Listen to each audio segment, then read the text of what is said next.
to another edition of the ABC. Well, today we are going to do another edition of the agenda of Mr. Alexander Benedict Cummings. Today, last week, on Wednesday, my co-host wasn't in studio, but today is here, and also today we'll be joined by Alba.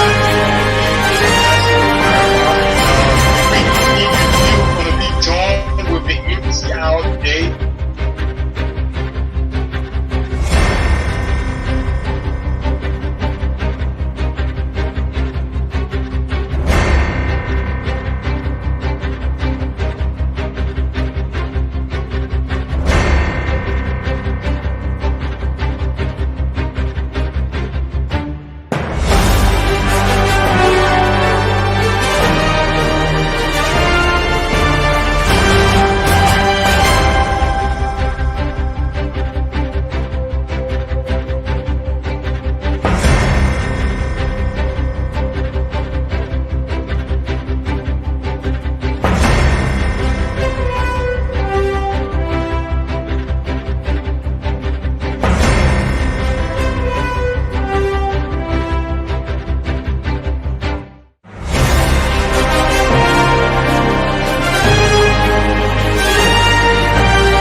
Good afternoon. Good afternoon. It looks like a wonderful Friday here for me. I hope it is for you. We kind of starting late because we had some technical difficulties with our folks on the ground, our strong FM connection trying to connect us. So we can't delay too long. We'll just have to see if we can start this show. Want to tell our Facebook people that regardless of let me start with Facebook copyright issues first. We don't have any copyright ownership to any music that may play on this program. So for our feeds to Facebook, we'll just let Facebook management know that's what the situation is. So let me welcome everybody. Today is a wonderful Friday. It's bright out here. It's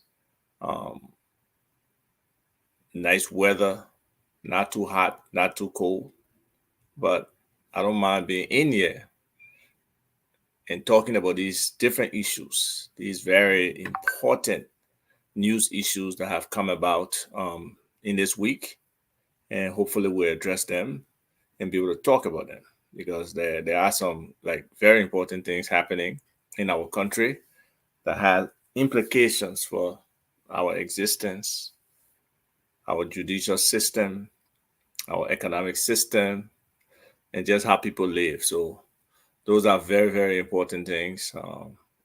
And I think it will be worthwhile if we could have our radio partner on, but they are not on yet.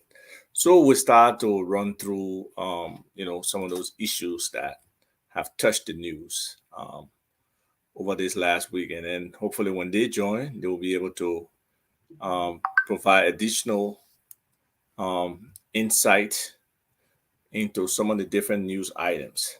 So in terms of high priority on my list when it comes to the news, we'll be touching on the Princess Cooper autopsy. So for some of you who listen to the remake, reimagine, rebuild Liberia show that I have with Josh Famulette on Wednesdays, we discussed it, extensively in terms of the issue of science versus emotion, the autopsy, what it means, the cause of death, and all those other kind of issues relevant to that.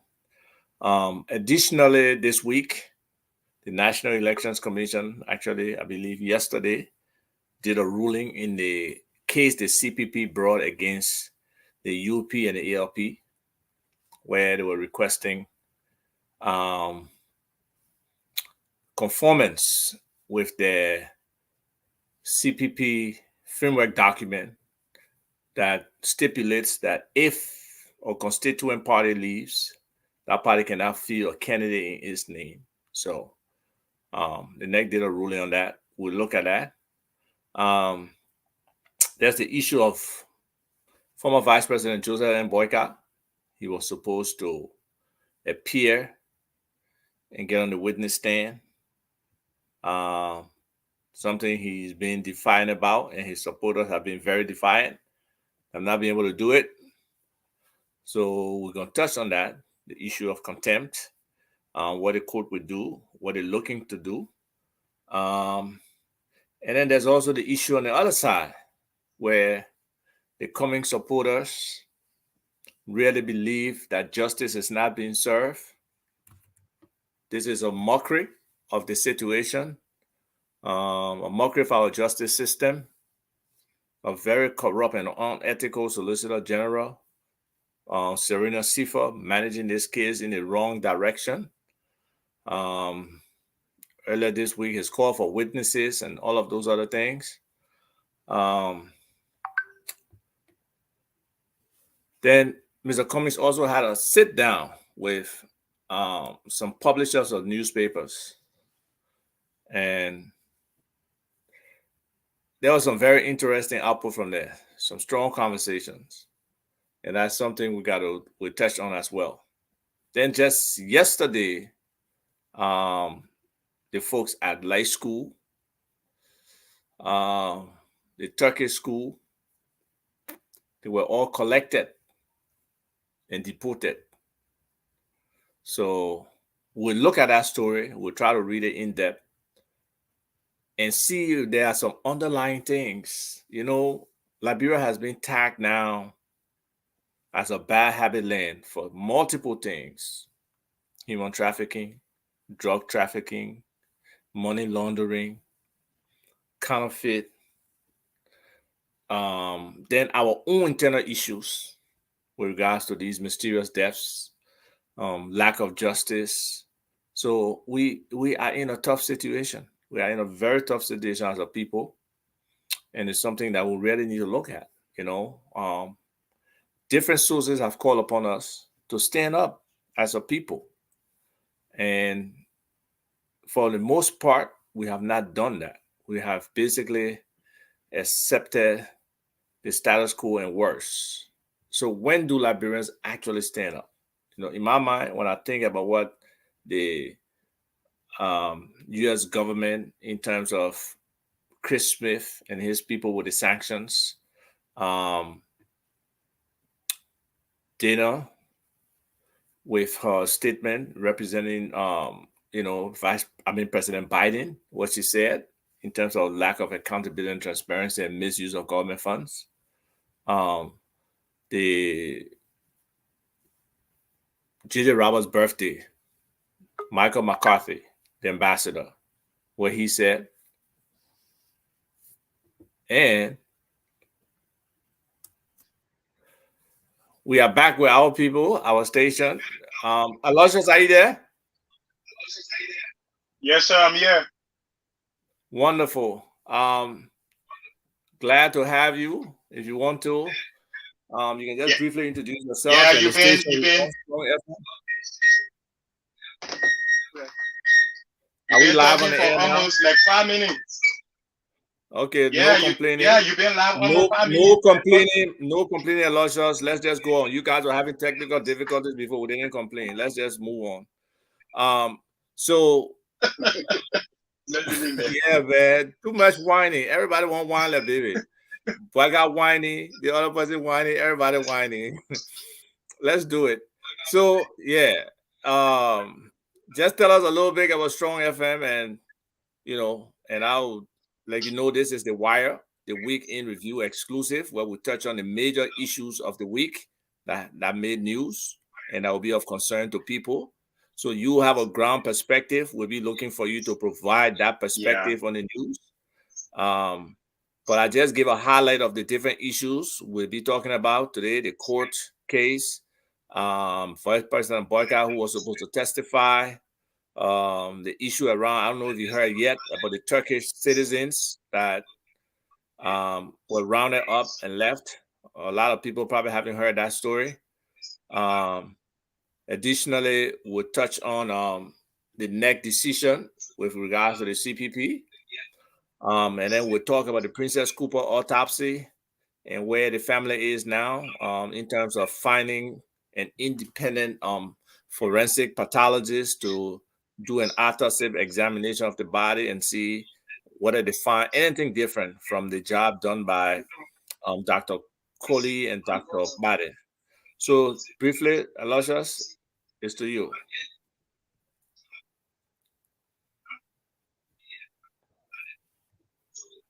Are you there, Aloysius?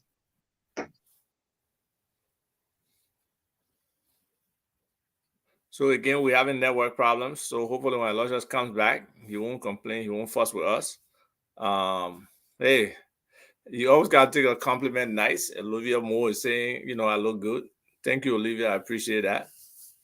Uncle Laugh, you've been waiting, man. Sorry to keep you waiting, but sometimes we want to really bring the message to all our people, especially those on the ground. So it's necessary for us to delay sometimes so we can get the situation righted. But unfortunately, let me remove him and add him again. Aloysius, are you there now? Okay. Yes. Wonderful. You hear me, right? Yes, we can hear you now. Wonderful. We hope the audience can hear you. If you guys can hear Aloysius, let us know. Okay. I believe you can hear him.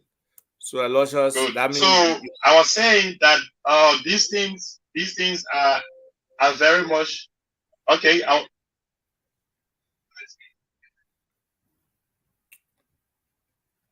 Go ahead, Aloysius. We're hearing you clearly. When folks trying to connect talk to the people to online, that probably get sound better. So I can hear you, Aloysius. Can you hear me?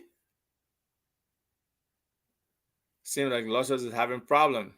Okay, folks. So what I was saying is because this national issue, it needs to be discussed. Like Joseph Boyka, escaping to.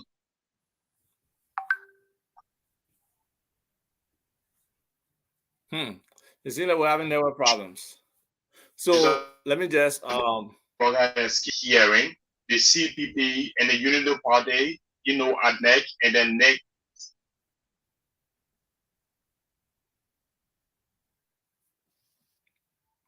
Yeah.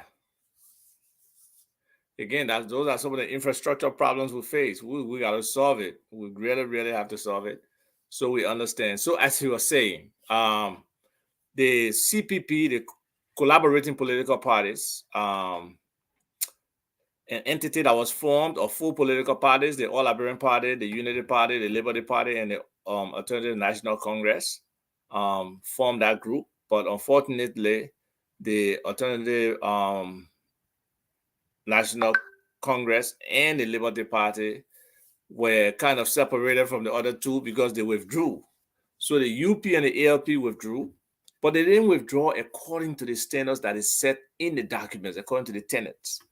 So the CPP decided to go to court since the condition for withdrawal is to go through an internal dispute resolution process. If that doesn't work, you get your executive committee to put together a resolution and resign from the CPP. But when you resign on the condition that you will not field any candidate in the party's name. And to the surprise of all of us, knowing that Unity Party understood that, They did not conform to that. They instead decided to submit the candidacy of their particular candidate for this by-elections in Lofa to replace, former Minister of Defense Brandon Samukai. The CPP did not like that. The CPP went to NEC and filed a complaint, and NEC is hearing the case, and NEC have passed a ruling. Basically, NEC is saying that beyond any additional constitutional intervention, implying that the Unity Party has to go to court, to the Supreme Court for that decision. Beyond that, they can't do anything else. The Unity Party cannot field a candidate. So that's a victory for the CPP. The CPP now composed of Liberty Party and ANC. Because there's the case that's in court where they're accusing Mr. Cummings of altering that framework document, forging signatures in some kind of conspiracy. And because from our perspective, no conspiracy exists, no signatures were forged, because the information that has been provided to the court in terms of the text messages, we know that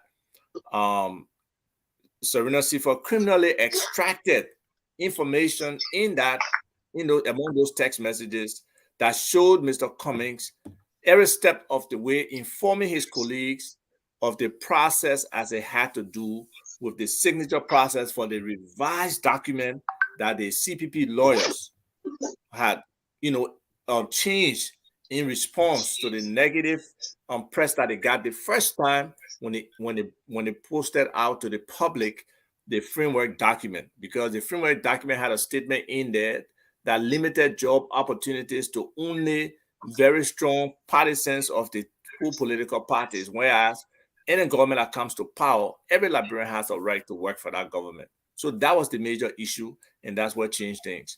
So at this point, the National Executive Committee, the National Elections Committee has now decided that the Unity Party cannot field a candidate. So we expect the Unity Party now to go to court to be able to make that case to the Supreme Court. And in my, perspective, and some people probably say it's biased because I support the Alternative National Congress and the CPP, they don't have a case. And it's evident even in the case in the court where Councillor Cephas, our Solicitor General, is making a mockery of our justice system. He has, like I said before, criminally extracted key components of evidence, and which he is not supposed to do. He's cited his key witness, Joseph Boyka, who has refused to show up in court. Basically, he has been evading the sheriff serving him, the writ. And it's just disappointing that, all these shenanigans are going into our legal space, and a lot of people are silent about it. But when these things happen, when you don't say anything, and they're affecting other people, when they come for you, when your situation and your turn comes around, other people will not come for you. That's why people need to have their voice. That's why people need to be vocal on these kind of situations. Because when a government or rural government feels that it can intimidate, it can persecute, it can take any actions, and nobody say anything, then they got liberty to feel that they can always do that. Without any remorse, they will continue to impose on people until people stand up. So it's important that people with voice, people with currency, people with agency stand up against these kinds of things so that, it can continue. Our people can be affected in this negative fashion. So the judge is at that point in the case where he now has to decide whether to bring contempt against Joseph Boyka for not appearing. But in addition to that, this case from the very beginning,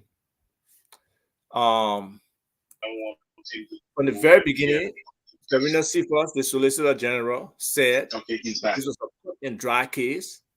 He had all the evidence necessary to prosecute Mr. Cummings easily, to prosecute the other defendants, Chairman Nitin of the Alternative National Congress and our Secretary General, Elisha Stowe. He has provided no iota of evidence at this point to even point in that direction that something wrong was done. At this point now, he is calling on, he has requested 17 additional witnesses, and he said he probably got 25 more to bring on. So for somebody who supposedly had all the evidence to still be trying to call another 42 witnesses that probably have nothing to offer towards the substantive evidence needed to prosecute Mr. Cummings if he had actually done wrong. Because if you see somebody forcing, it should be easy to show what was the initial signature and what was forged.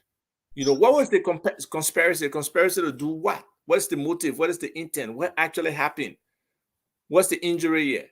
So all of those elements in this case are missing, but yet the Solicitor General thinks he have a case. But now it's obvious, because he said it the other day, that the case is decided already.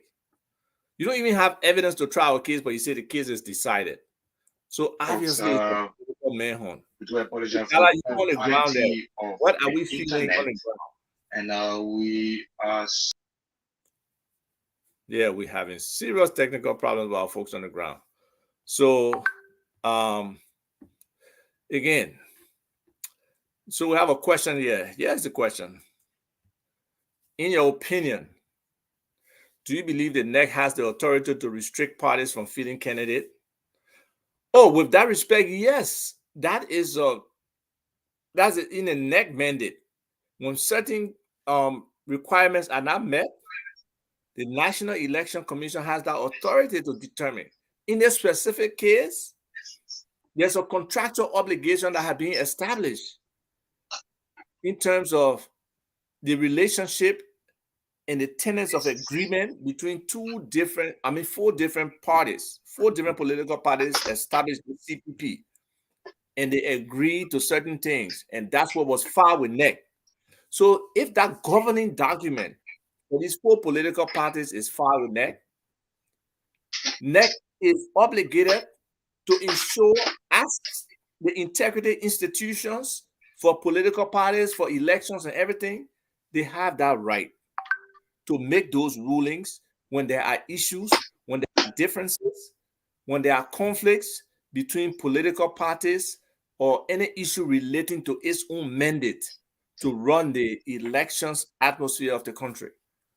So yes, NEC has that authority to restrict a party from fielding a candidate, because that is the agreement within the framework document, that if a party withdraws, they should withdraw with the understanding that they will not be able to field a candidate.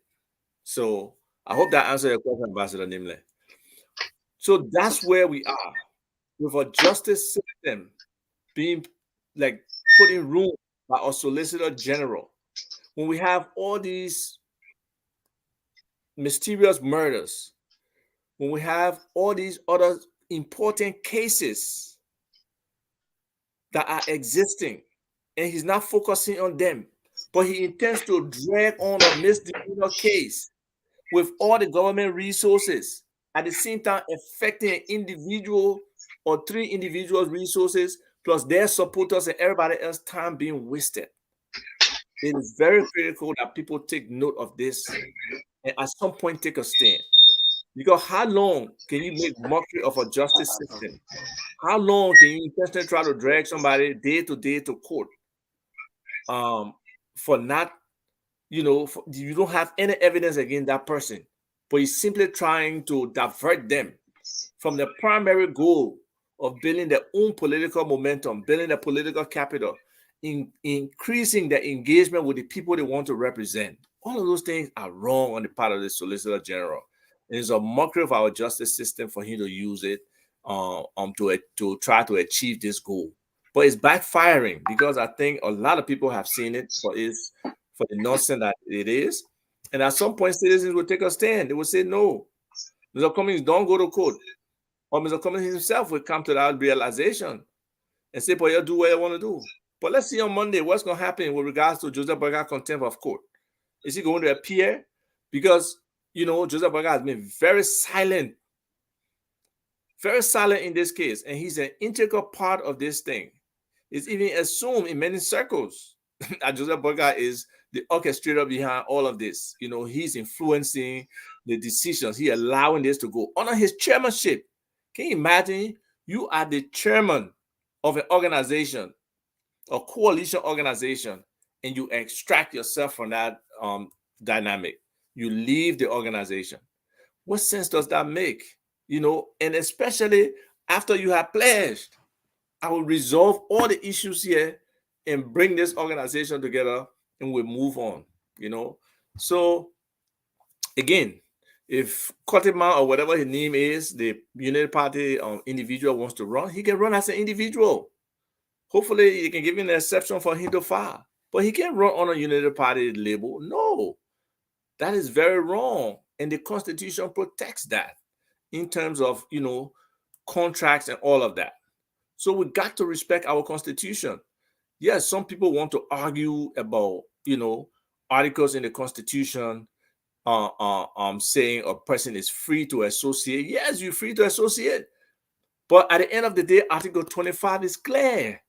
Obligation of contract shall be guaranteed by the Republic, and no laws shall be passed which may impair this right. So while you do have your right to associate in Article 17, that right, when you go and associate and you come into contractual agreements with your fellow associates, you don't have the right to then just claim Article 17 again to extricate yourself from that. No. So let's understand what our Constitution is saying. Our Constitution is not contradictory. It's actually reinforcing, and it can be looked at in a vacuum. So it's very important that our people understand, you know, what our Constitution is about. So I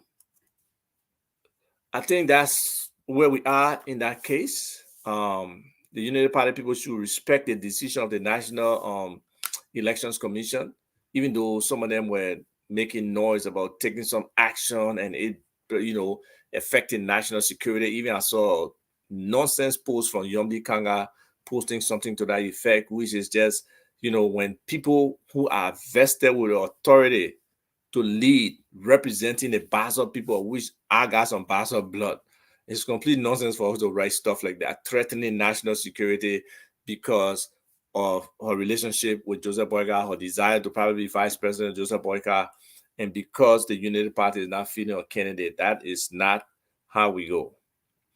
So now the issue is the case. Let's see where the case goes, because the case has no grounding. The case is not based on facts. The Solicitor General has nothing to push this case to this level. So we're just going to continue to try to see how we can get this case to get off the radar of the people of Liberia, because it makes no sense. It makes no sense at all. So there's the issue of the Turkish school. We don't understand what really happened there, so I'm trying to find a story for us to look at the story and find out why these Turkish nationals were removed. So let me share my screen for you so we can work along with this story. We can all see what the story is saying. Hopefully you'll be able to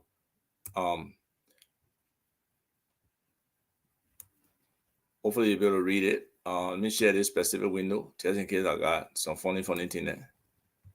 Okay. So it says Liberia, Light International Schools, Turkish officials deported for security reasons. So that means probably our own internal security reason, right? So they say, the caption say, the Light International School System Liberia was established in October 2006 to provide an excellent quality day and boarding education to children of Liberian and foreign nationals. Oh, I didn't know it was a boarding school as well. Okay, I have heard positive things about this school though, in terms of the academics offered and the experience for the children.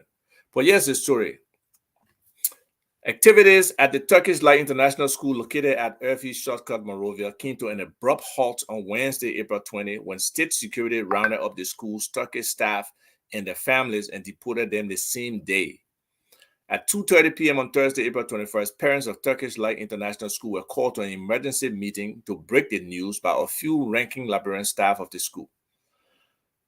The parents were simply told that the Turkish school administrators have been deported without any reasonable explanation. Up to press time, officials of the George Weah administration have remained tight-lipped on the issue, but sources say the abrupt deportation was a result of seemingly diplomatic overtures from the incoming administration of Turkish President Recep Tayyip Erdogan, aiming to crush his political rivals around the world. Okay, let's put that in the ballpark. In July 2017, Turkish Foreign Minister Mevlut Cavusoglu made a historic stopover in Liberia with a twofold goal: to strengthen diplomatic relations between the two countries and to dismantle what the Turkish ruling party describes as the terrorist Fethullah Gulen establishment in Liberia. So like we've been saying before, there are terrorist cells in Liberia that have been very active. The earliest I can remember is from Charles Taylor time, when those kind of activities were going on. But it's possible there have been links before, because we have been having people who have been like involved in terrorism come through our country at different times. So for years, Turkish foreign policy in Africa was designed and driven by the Gulen movement, mainly through their charter schools and charity organization, Kimsi Yok, which exerted enormous power in the Turkish body politic with the, why are people calling me, man? With the acquiescence of the political elites, especially Prime Minister cum President Recep Tayyip Erdogan, wrote F. Mamadou Dole in an article published by the Daily Observer following Minister Cavusoglu's visit. Okay, so that was the perception of an individual. It appears that the Liberian government at the time, led by President Ellen Johnson Sirleaf, did not approve of the Turkish foreign minister's quest on Liberian soil. Now, according to unofficial sources in the Weah administration, the Turkish nationals were unceremoniously deported, citing security reasons. It is understood that the deportees were not evicted to Turkey, but are in Ghana, where there is also a Turkish school. So, what that says basically is that these folks are in transit. They have not gone to where they're supposed to go to. So maybe Ghana is harboring them. Who knows what the situation is? Light International School System was established. Well, we already talked about that before. So for the government to deport the administration of a school and not really clarify to the Liberian public what happened, that is concerning. That is really concerning, and we need to, have those kind of discussions about this. The government should have come up with a statement. Hopefully, they've already done it, and I don't know. They should have already had a press conference. There were workers for those people, Liberian workers. There are people who engage them probably on other business activities, and all of that. It is important for us to be able to understand what's going on. And that's one of the biggest problems with this government. Everything is like a black box. Why can't you just be transparent that these issues are visible to people? You put them out there and give people the ability to consume and understand what is the situation, what's going on. And then it will be helpful. It will be helpful to people to be knowledgeable about things, So we hope government can respond to that and be able to clarify for our people, those innocent people who may somehow, be affected by these people. So your boss man today, they just take your boss man out of there. You don't have a job.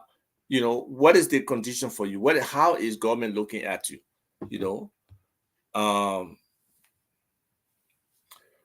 So we have to wonder, what is the situation with those people? Were they part of the political set in Turkey, or are they opposition to the government in Turkey? Is there a strong relationship? Is there a terror relationship? What is the relationship? Where are the issues? We really need to look at that, and we really, really need to understand, what's going on. Now, I don't know if some of you saw the clip, but I will see if I can find it. With these young guys strolling the streets on the Oro and basically damaging people's properties. And even though it was not clear, but it seemed like they were chopping each other up. And that is scary. A lot of our young people are out here. Unfortunately, they have nothing to do.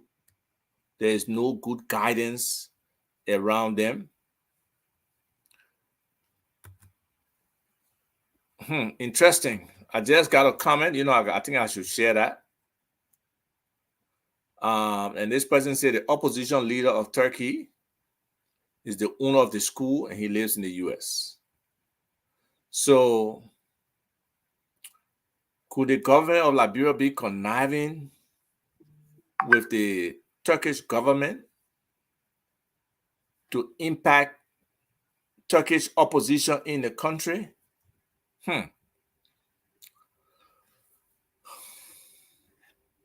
This will be embarrassing for real. We know that the folks in Turkey, they don't joke, they hardcore too. And they're trying to purge their opposition. But we can say the same about our folks in Liberia. They will try to purge the opposition too. And that's what's so sometimes like hypocritical about this government. You are in opposition. You struggle to get there based on what you thought were principles and values or what we thought. You've gotten there now. You're trying to suppress other people from being involved in activism, from protesting, from trying to demand that you do the right thing. So again, there's another person. Didn't the president visit Turkey recently? So interesting. So these geopolitical maneuverings that we try to make other people case on our soil could be very impactful to our country. These are very important things and very important times and very important alignments going on globally. So it is very important that we have a country that will look out for its citizen, that will look for its own sovereignty. As much as we are a beggar nation, we know that, we understand that. Partly is because our resources are not managed properly. Partly because we don't have the right people negotiating for us at the table. Partly is because our corrupt leadership are there looking out for the self-interest rather than for the interest of the entire population. So there are multiplicity of things that cause this to be happening the way it is. But that does not mean that this government cannot turn some things around and do things the right way. So it's very disappointing when we come across stuff like this with no clear understanding in terms of security reasons. So what is the security reason? So automatically, is it just out now because these people have been, shipped out of the country? Now this person is done. You asking PB question, or you see that we do devil guy. He always asking the funny question. He can be trying to connect too many dots. He says, could this action be an attempt to win favors or some international quid pro quo, as was alleged in the Trump weapons for dirt on Biden? How can deportation be done without a court order? So again, maybe they did the thing in the night, overnight, and they did everything, but it's just really, really disappointing that these kind of things are happening in the country with no explanation, no clear understanding of what's going on. And that's where I think our leadership has failed us in terms of getting all of these things straightened out for things to happen the right way. So again, I don't know if some of you saw the video of the young people who were in the street, like basically with cutlasses, broad daylight, with cutlasses moving around. Um, and actually, there were instances where you could see people running as if to say, somebody was hitting somebody, somebody was hurting somebody. So we as citizens, we know our security is already threatened. We know when there are issues, mysterious deaths, the investigation is not professional. It's very, very, very limited in terms of what's available to those who are supposed to be investigating these kinds of things. And that really is scary. That a lot of people cannot feel safe at night. The darkness. And Mr. Comey said that there's a darkness over Liberia, literal and figurative darkness. Literally because electricity and access to electricity is limited. It's very limited. And in the same token, there's this cast where people can't even see the light, right? They don't know what's next. They don't know where they're going. They don't know what the opportunities are. They are just living day to day. Some of those things have to change. Some of those things really, really do have to change. So I'm still trying to find this video so people can see how listless our youths are, how unengaged they are when they actually should be involved in some productive things. They are running the streets, trying to, harm other people, or maybe even kill each other. So if I do find it or somebody send it to me, I will appreciate it. But for right now, I can't seem to find it. So we'll move on to the next issue. I don't know if some of you know who Dr. Walter Gwenegali is. He's a surgeon who has been in our healthcare sector for the longest time. He's advancing age now, about 80 years old. And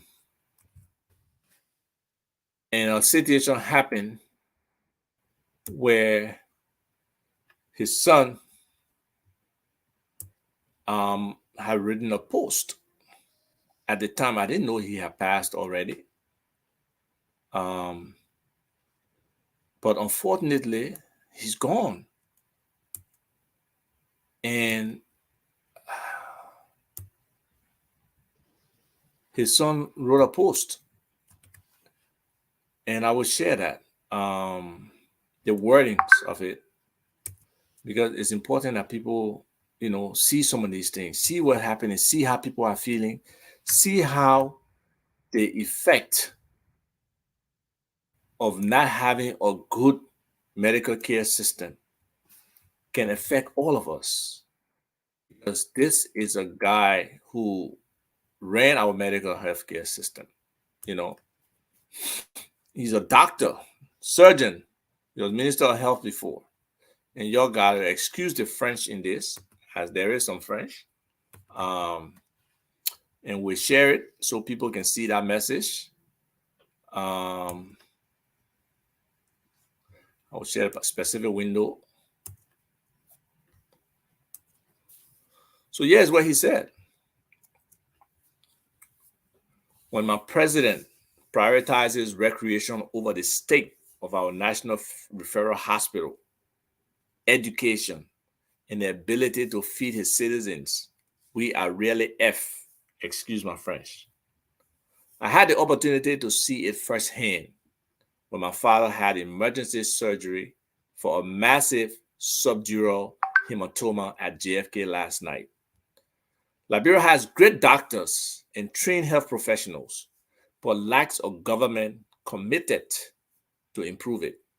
Great thanks to Dr. Alvin Doe and his team of very competent and committed professionals that are underpaid and devalued, but did an amazing job with limited resources.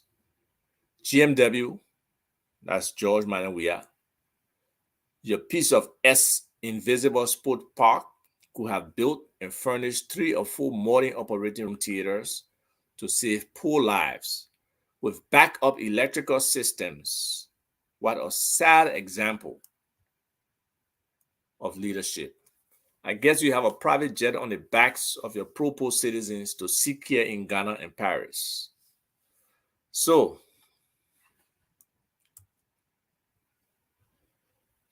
we see that comment there, and it's disheartening, that we don't know the full story. Whether there was a current situation in his surgery case or not, or whether it's an advancement of his age, or whether the aftercare after the surgery, maybe infection, maybe something else caused the actual death. So we don't know. But we do know, and last week we had on this show a young man, Aliyu Kadi, whose little cousin was under surgery when power went at JFK last week. And JFK had issued a memorandum or a press release to the public that no current at all went at any time. Whereas there were multiple people who said current did go and their family members passed. But people should understand sometimes that when these things happen, a lot of people are scared to come forward because there's vindication sometimes. This government is very vindictive. They will seek, something against these people. I don't want to say harm because they control everything. It's government. That's what government is. That's the power government has. And sometimes that's where the tendency of abuse comes in. When people know they have that power, that control, and they can do what they want to do. Okay? So we are very, very sorry, want to say to the Gwenegali family, we extend our sincere sympathy. He has served the people of Liberia honorably in so many different ways. Yes, I too have my own issues with him, but after somebody passes, you just got to get in their flowers. You don't want to be giving them negative showers. So we say to the family, we are sorry, our sincere sympathy. We say to government of Liberia, that statement from the young Gwenegali, who's probably a very grown man, he points out solid points. The president definitely prioritizes enjoyment and recreation over the state of the key national issue, the real bread and butter issues. People feeding themselves, food security in this country, people having jobs, education. We are growing a totally uninformed population, a totally uneducated population. 10% of our population, maybe 15% education is not enough. Is not enough human capital to be able to move our country forward. Even our carpenters, our masoners, our roofers, they are not experts to the point that the finishing is always lacking. Nearly any house you go to that's built by Liberians, Liberian contractors, the door not aligned, the window not aligned. Something is wrong. Luckily for us, we ain't got winter. Otherwise, the insulation in many houses and stuff, people will be dying from cold. You got people not even afford, all of that. So it's important that the president wakes up. It's very, very important. And yes, there are some very good doctors. And that's the case that George Family was making on Wednesday's show. He was making a case that our doctors are good. Our doctors are good. We got qualified doctors. Some of them got the right training, but the environment that they operate in does not allow them to really excel at the level of performance. Have the right operating theater, have the right tools at hand, have the right things that can bring the right ambulances and other things. My friend, is like a younger brother to me, Samuel Hare. He passed away in the parking lot. Could the delay between the time he had a heart attack, if we had an ambulance to get him to the hospital and be able to be seen versus sitting in the parking lot waiting, could he have been saved? Yes. Healthcare technology is advanced now. And some of our doctors on the ground are on the cutting edge in terms of their learning and their skill. But having the tools to apply those skills limits them. So it's something that the president has to wake up to, that he's not serving his people the right way. Okay? He's not doing it. And I, for one, like I said before on another show, we did a baseline assessment of the situation in Liberia.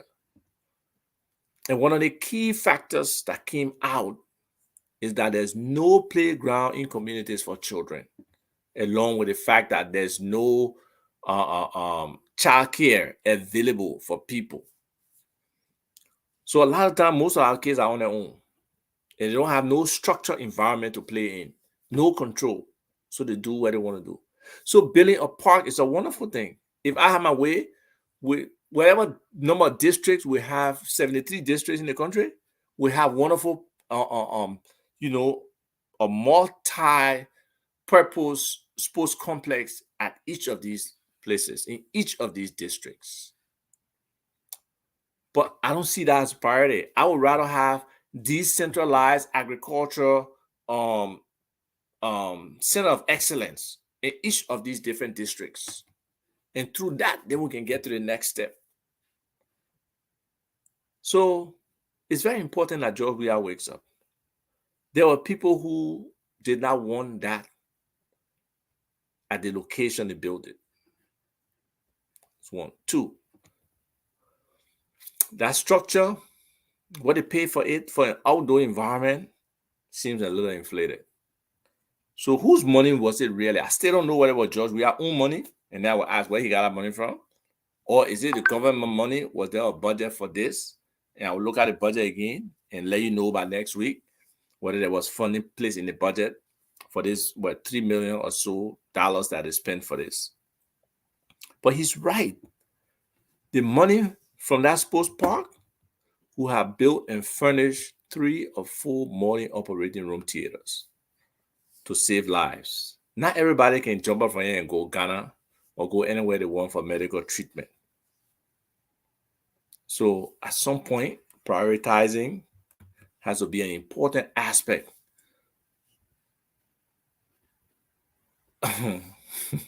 But that's what I'm saying, decentralizing those things. Look, there's a comparative agricultural advantage in each of our different counties. If we really do the analysis and study it, we can decide. We'll grow pepper in Bassa. We'll grow Edo in Cape Mount. We'll grow tomatoes in Nimba. We'll grow cassava in Magibi. We'll grow cocoa in Lofa. And down the line. And there could be multiple crops advantages. But we need a concerted effort at building an agricultural system, or just a system for everything, because we just do not have systems. Build a system for everything. There should be standard processes around these things. Nothing we want to do in Liberia has not been done somewhere else. It's just a matter of customization for us. It's just a matter of the right leadership pushing that those things happen. So it's very important that we wake up to the needs of our people. Food security is critical. The right level of education for our people is very, very important, because most Liberians right now don't even have actual 6 years of schooling. If you go across the entire country, you can't get 6 years of schooling as an average. No way. No way. There was a human capacity blog I read the other day from the UN. It's probably 2-3 hours. 2-3 years of schooling. And that is nothing. We are not competitive with anybody at that rate. Things need to change. People need to wake up. For our country to move forward, we need everybody on board, functional, being able to contribute something. And not necessarily formal education, but just an understanding of where we are as a nation, how they can contribute, how they can help make a difference.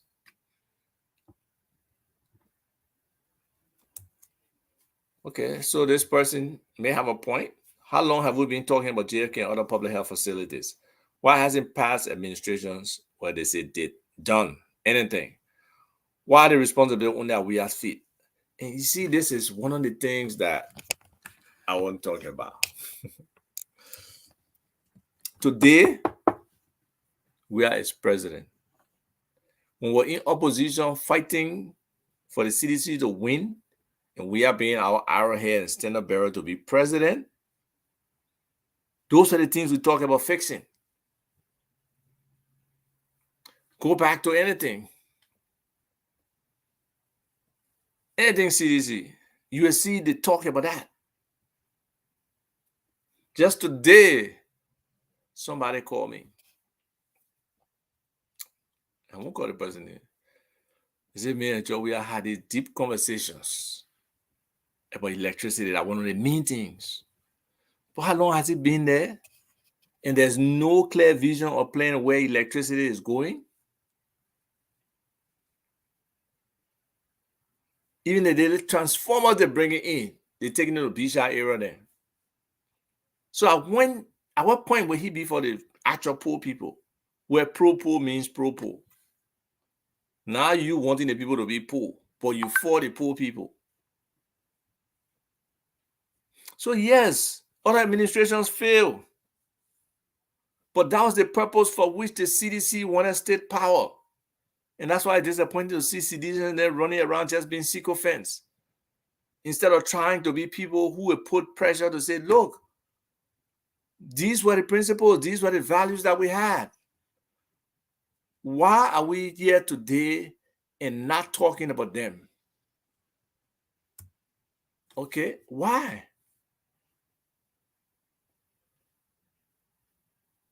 There were some core principles from the CDC. Where are we? Where are we with those things?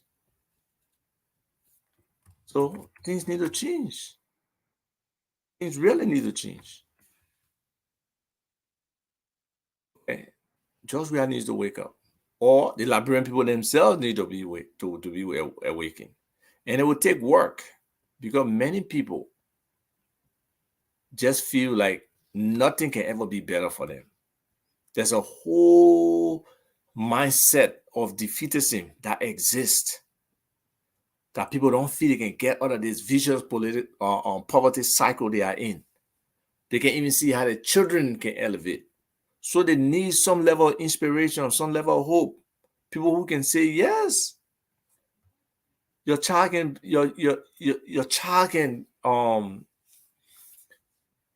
elevate, come from the worst area in Liberia and become a better person if they were just getting the right education and the right opportunity. We are talented people. We look at so many Liberians who are out of the country today and how successful they are. You know, how life has been for them. Yes, the war took many out, but they were resilient. They came into situations that people did not expect them to succeed. And they were able to succeed. And that has to be respected. You know? So let us not find these excuses and say, oh, the other political party people, the other administration, you know, they were all here, didn't do it. Then at George Weah, you expect to do it. Yes. George Weah is president. He runs the country. There is no excuse. And there should be no excuse when you get to that level.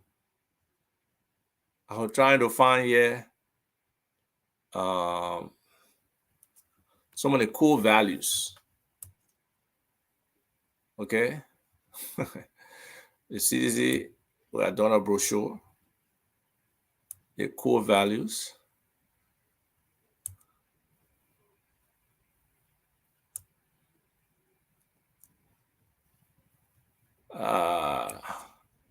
Let me just name some of them. Grassroots democracy. So grassroots democracy, what it means.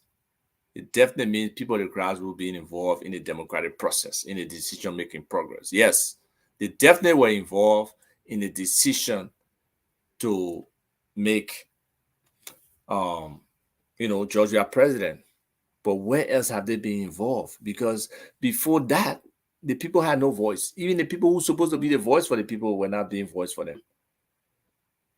And we are being,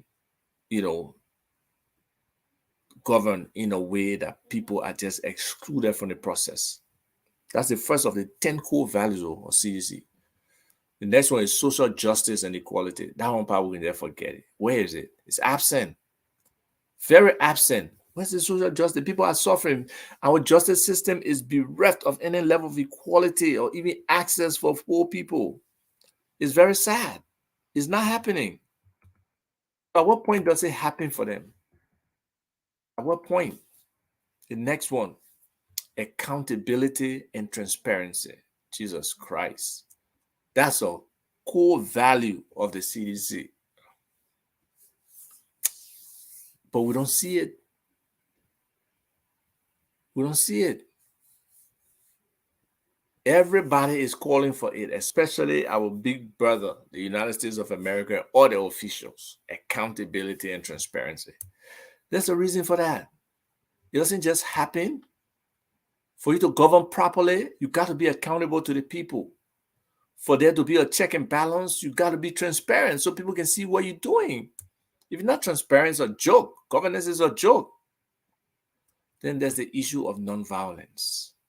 Nonviolence, whereas this government has turned into a government that will suppress people, will beat protesters, threaten people, that people can't even say, oh, I didn't get my salary this month. You could likely be fired. So the government has intimidated our people and they are all fearful. Okay. Then the next one, number 6, 1, 2, 3, 4, 5. Yeah. No, number 5. Respect for diversity. You kind of join that with women empowerment. But let's just handle respect for diversity by itself. We are one people, but we have some different orientations. Whether it's tribe, whether it's religion, whether it's level of education, whether it's lifestyle, all of those things make us diverse individuals. But those rights don't seem to be protected. So those are things that people need to look at and say, was this just a joke, all this stuff on paper for the CDC? And seemingly it is. Then we talk about women empowerment. We're some of the strongest advocates for women in the legislature. We're advocating for our minimum 30%. But some of us are even saying 50% of women. We want to see women in government, women in leadership. And I think it's a mindset thing. So from even the elementary school, start involving our girls into leadership, in organizations, in the school, wherever they participate in. Have to start, encouraging the young ladies to be focused on any aspect of academic. When I was growing up, I used to say girls don't know math. And I used to disagree. Because the girls I knew, they were the smartest. The women are sharp. They used to be the smartest in the class. So I don't know, why we don't understand that the women are really the bedrock of our culture, our country. They have been the ones there, even through the war, to stand up. Even when there is injustice, when women protest, that's when you can see action coming, because they bring in their children, they bring in their husbands, they bring in more and more. So to go back to the next, and it's interesting. The next core value of the CDC, rights of the child. Rights of the child. Our children's rights being respected. I mean, the amount of child labor that's increasing under this government. the amount of children who are leaning towards the wrong path, the opportunities for them narrowing, they're being squeezed because they are not being helped as children. No, they're not being helped. Then the environment. We don't have that environmental responsibility with a level of trash and everything that's around here. We don't. And we're letting these Chinese people and some other nationals just strip our forests, just redirect our rivers for them to mine for gold, diamonds, and other minerals. Just digging anywhere they can, getting anything they can. And because we are so backwards, it's not easy to access those places where these people are, extracting our natural resources. And they just come, those heavy trucks, the low road that they can create, because most of them not paved, they just destroy them by weight. And nothing is being done to really make people accountable to the environment. And climate change is real. Climate change is huge. There's so many different strategies out there, in terms of trying for reforestation or just trying to re-green, make places green again. There's suggestions on seeds. Oh, don't just eat your seeds and throw it. Watch the seed dry it and keep it in a plastic bag. When it starts germinating, you plant it around. There's, people want our environment to change. And we as a country, we got significant carbon credits. But how are we using them? How are we leveraging them to the advantage of our people? So those are all things that Liberian people need to consider, Then after that, they have globalization. We all know where that is. Even though our space in the community of nations is not respected because we're like a beggar nation, and our president, plain and simple, has just been an embarrassment compared with other people. I mean, he just went to the stadium, not the groundbreaking, I guess it was the program to open up the stadium in Senegal. He went there to that. Can he compare that stadium with that his invisible, not invincible, I would call it invisible part? Because you can see it, even though that what he said, where they asked him about where he thoughts with the park after the moon is zing that's surrounding it at the fish market area there. What he want people to say, stop, Joey. Anyway, you're right, you need to stop. But no, seriously, on a serious note, the president is well traveled. President well exposed. He has played in some of the best stadiums in the world. He has been to some of the best environment with kings, with presidents, but yet and stay in his own beloved country, which I really thought he loved. He's sitting there not doing it, I mean, you say I should appreciate President. We are in at least one category of development. Can you tell me where that is? Where has the needle really moved? I mean, you want to say roads, select community roads? Maybe when they finish the highways in Nimba and economic corridors can be established, yeah, I can praise him for that. But can I praise him for water? No. Can I praise him for electricity? That only false praise. He has said he false praise LEC. So where's this real development plan that we can check the boxes and say this is done, this is done? It's absent. I'm not a bootlicker or a sycophant to just praise we are for praising sake. No. And that's been established from day one. I've never been that way.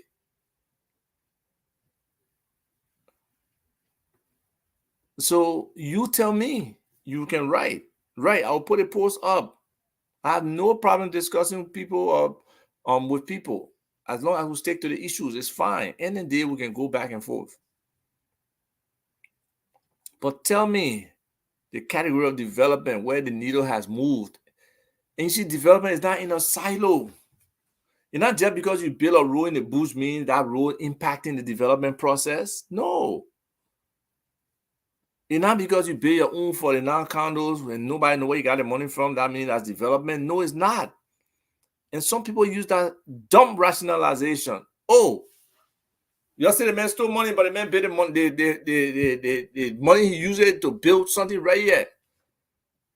Are you getting any benefit from the rent from that facility? Are you getting any access to whatever amenities that's built in that particular complex? No. So how does it benefit us? It doesn't. And that's the mindset more people need to have. But because people are sycophants, they are fanatics, they will just say, oh yeah, the man has done development. But show it. So many people show us how somebody's life got better from 2018 January to where we are today. A lot of people have regressed, and that's just a fact. Even some of the good-hearted things that are supposed to change things, the tuition and all of that to LU, it backfires because it's not properly playing policy. You don't just wake up from your sleep and think you got a good idea and just think you can just implement it. No. That's not governance. That's not leadership. That's not development. There are dependencies on anything you do. There are downstream effects of anything you do. And when those are not considered in the process, whatever you do is not going to be impactful or successful at the level that you want. So we have to start thinking about those things in our whole development process. Do you think I wish there should be no development in Liberia because we are president? No. And that's the thing. We have had a huge opportunity. And he probably still even has. If he can flip some things around, he probably still has an opportunity. Big opportunity. There was a lot of goodwill towards the CDC government coming in. The same way it was to Ellen when she came in 2006. But when you start off your governance with McGill claiming that he took loan from LBDR $200,000 to rent a place or build a place that went down the drain, to 49 condos, to 2 criminal legislation in terms of the Iboma deal and the Eaton deal, people lose respect for you. People are not willing to give you like they would have. They don't have confidence in you. It's very disappointing.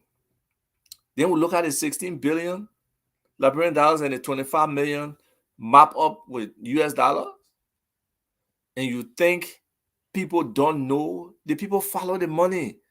They follow the money trail. They know all our officials who stashing money all over the place. Those who even drive over the border with it to take it other places. They know them. I have been somebody who have been, pushing for better system at the Financial Intelligence Unit. I follow illicit financial flows around the world. And Liberia is a hotbed. A lot of bad financial transaction pass through our country. Yet we can improve our financial system. We stay handling dirty money whole day. But we can improve our financial technology and be able to have so many different payment applications, which will expand the tax base for government, really. If every transaction government could monitor and they can tax what they want to tax, our tax base expands tremendously. But that whole technology thing is for another session. We're talking about those applied technologies that can really impact us and help us. So it's just a sad thing that people just die simply because of negligence a lot of time. Not because some of our doctors are not competent, but the conditions they're working on. I don't care how competent you are. If you're in the middle of surgery and electricity goes, what can you do? What can you do? There's not much that can be done in that situation. So really, this week, there was a lot of news. And every week, that will be it. And unfortunately, our people, there's a tendency to go week by week in terms of the news. So all this stuff we're talking about today, next week it may not even be relevant. And that's just the reality. We have a short attention span, and that's where the world is today in general. A short attention span existing. So a lot of things happen, but because of the volume of things happening in a limited time that people have to dissect and analyze those things, they just don't have the bandwidth. So some things just go without any serious attention, and whether it affects people, it doesn't affect people, it's past. Okay. So briefly, we talk about the Princess Cooper autopsy. I watched the presentation by Dr. Coley and Dr. Padek, and I thought it was impressive. I don't know where we are in terms of the independent forensic pathologists that the government has agreed to pay for. I was trying to get in touch with the family. Hopefully my man Stephen Fuqua, I can get in touch with him to see where they are to get an update. But it's important that those people, those professionals are respected. I know a lot of people want this death to be something else, and it probably is. We don't know. But we can't dismiss the science, especially as detailed as those doctors presented the work they did. And they are open to us finding any other professionals to analyze the same information they did.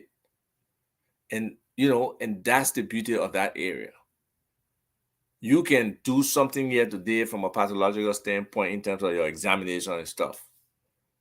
And the next expert can come and utilize those same things you did, or they already like the materials you already use, or the body you already affected and cut up all kind of different ways. They can examine that body and determine so much from it that if you don't have the knowledge they have, that they can bring new knowledge to bear. So if people feel those doctors are not satisfactory, as many do, hopefully the family can really take on that offer and identify somebody to do the autopsy. Regular autopsies, 4,000 or 5,000, probably 6,000.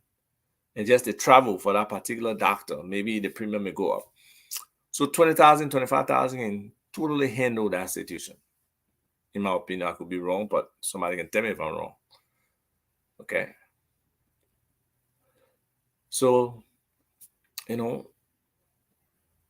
can't look at that particular situation and not want to say, let's understand what really happened here. And the family needs to come to closure. That's what, some people who believe that the doctors, the clinical pathologists are right in terms of what they did, and the family should just go away. No, the family wants more, and they're entitled to that, to get closure to Princess's death. And it very well may be latent tuberculosis that caused the aneurysm, labeled as Rasmussen aneurysm. It very might be that's what happened, but let it be confirmed to their satisfaction. Now, if this foreign independent or wherever this other forensic pathologist comes from, clearly so his or her findings support what our local doctors have done, then nobody can say they got any noise. We got to accept what happened. So hopefully that will be happening soon, and we'll get greater clarity. So the last portion of this before we close out is the situation with Mr. Alexander Cummings. He had an opportunity to sit with some publishers from different newspapers, and it touched on a whole wide range of issues. A wide range of issues it touched on, all about, this country, where he stands, his own life and everything. And it's important that, people get out their positions, their perspectives. And I just hope that those perspectives are seriously considered. Mr. Cummings, in my opinion, represents the best opportunity for us to really get Liberia back on its feet. It's been a long road since 2003. And there have been ups and downs. But right now, it seems like there are so much more downs. There's so much gloom, so much darkness on this republic. And we need to lighten it. We need to find a way to move our country forward. We can't continue to be where we are and not have progress, not have hope for our people to not be able to understand that it's not only in the moment. Because right now, most Liberians are living in the moment. Right now, most Liberians just want that is something they can scrape off you today. Forget about relationships. Forget about long-term potential. No. It's just about what can I get today? What can I take from this person today to be able to eat? Most times, I just eating you. Just eating most times. It's not anything sophisticated. It's not like they're trying to steal $1 million. There are only a few people in that capacity. Most of our government officials you can put in that stealing capacity. That's them. But a regular man who hustling, who stealing, who even sometimes they even killing people because they overuse or fools or something, you trying to steal from somebody and they're trying to fight back. Yeah. You know? So when do we as a people wake up to find out what's our best option? How do we move this country forward? And unfortunately, most of our people don't even understand their civic responsibility. They don't. And to that end, we need to educate all of you people who are listening, all of you people who have some understanding of civics, all of you people who have some understanding of rights, all of you people who have some understanding of what it takes to be a responsible citizen, understanding your constitution. Yes, most people don't go to school to say they're going, read the constitution or, read all the universal and basic human rights. No, they're not. But we who have a little understanding, we should be the one to share that information with people. We should be the one to go out there and actually educate our people on the basics of democracy. Because many of our people don't understand what democracy is. They really don't. And if we don't help them understand it, if we don't move them in that direction where they control their own vote in terms of trying to come to some kind of critical reasoning they use to make their decision on who they support, who they don't support, we'll all be in the same thing. So every Liberian has an opportunity, or every Liberian who wants better for this country has an opportunity to make a difference for our people. So if you are out there and you think things will just happen, people will just get informed, people will just get educated, by some kind of osmosis, it's not happening. It's not happening at all. So we need to be able to help these people get to that point. And it takes us imparting direct knowledge. It takes us using examples of what's happening for them to show what their disadvantages are. So all of those things are things that need to happen.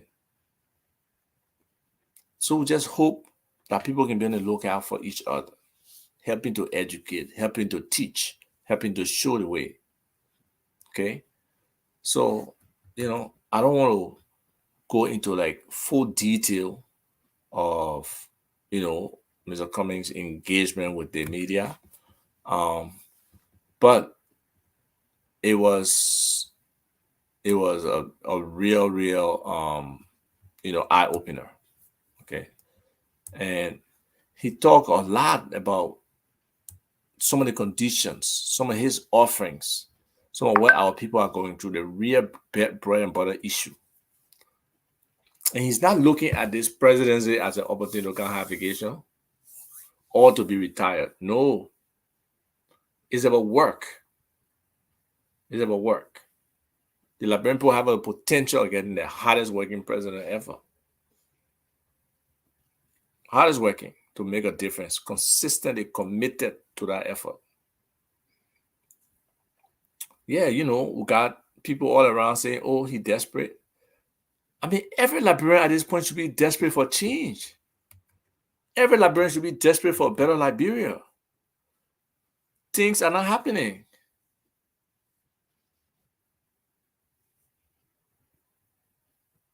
So until we can get to that point, we need to keep talking. We need to keep empowering people. So I got one last comment here before we get out. Where's the toxicology and fingerprint analysis? They didn't do that, I assume, or else it would have been provided to. So the toxicology, I can understand. That's where the forensic pathologists will come in, we hope. But when you talk about fingerprints, that crime scene that I saw that was kind of exposed in that manner and contaminated by all the action that went on there, I hope somebody can even take a reasonable fingerprint or anything over there, or even a princess body. There were one or two people with gloves, but there were a lot of people out there trampling that area and doing stuff. So Gwen, as much as I agree with you that they need to show that, in those particular, they did some blood tests and other things, and they did the testing for TB, but I don't think there were any toxicology tests done. And that's what this, hopefully the forensic pathologists that will be brought into the case will be able to do. But that's a case that really needs to be resolved to the maximum satisfaction of the family, because it's a landmark situation. It's something that would turn this country around potentially in terms of how we look at some of the crime that's committed, how it's investigated, how it's resolved. If we don't do that, then we'll not be doing justice to Princess or to her family. So I want to say thank you. Today is Friday. All of you in the motherland, have a wonderful weekend. I know many of you are gapping, and the weekend will be no different. You still go through the same struggle, but stay strong with the struggle, and let's see how we can work on some of the things, how we can move forward. Well, when you just come into the church, then you're just raising all kinds of songs. TB is common because of the BCG vaccine, I agree, but it's common in terms of testing. But when the doctor actually look in your system, look at your lungs and see the impact of the tuberculosis on your lung, the darkening of one side versus the other side, the blocking of the translucency, the concentration of blood in your stomach, the aneurysm that actually happened in your lungs, be able to see it. All of those things are scientific. It's not guess. So until somebody else can come and dispute what those guys found, we have to respect their professionalism. If people watch that video, you will see that the individual knew what he was talking about. He was not just joking or guessing. He was illustrating. He was explaining. Okay? So we got to respect those kind of things. So thank you for watching, Gwen. You can reach me. We can have a separate discussion on this. I'm always open. But it's been wonderful talking to you. You all have a wonderful, wonderful weekend. Again, I'm sorry that the connection with the station didn't hold. Hopefully we'll keep getting better, because it's important that more people get to hear, some of the different thoughts out there, whether they like it or not. It's important sometimes, because sometimes you can change minds. And that's what part of what Mr. Cummings' message is, one key part of his message, changing the hearts and minds of our people. That is something that we need to do. So thank you. Have a wonderful weekend.